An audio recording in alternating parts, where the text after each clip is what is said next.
मेरे खिलाफ तेरे कान क्यों ना भरते ये लोग, मेरे खिलाफ तेरे कान क्यों ना भरते ये लोग।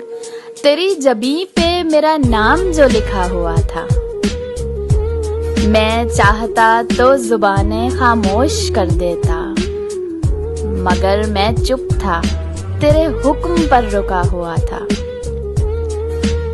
मैं चाहता था बता दूं कि देवता नहीं मैं, मगर वो हुस्न मेरे नूर से डरा हुआ था। रहीम दिन थे, शफक धूप थी, सजिल शामें, इन्हीं दिनों में मेरा तुझसे राब्ता हुआ था। यार इन्हीं दिनों में मेरा तुझसे राब्ता हुआ था। सो मैंने बात बदल दी गले लगा के उसे, मैंने बात बदल दी गले लगा के उसे। दुरुस्त शख्स गलत बात पे अड़ा हुआ था।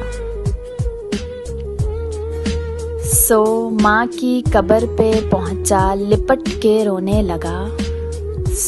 माँ की कब्र पे पहुंचा लिपट के रोने लगा। दलेर बेटा किसी बात पर दुखा हुआ था। मेरे खिलाफ तेरे कान क्यों न भरते ये लोग, तेरी जबीं पे मेरा नाम जो लिखा हुआ था।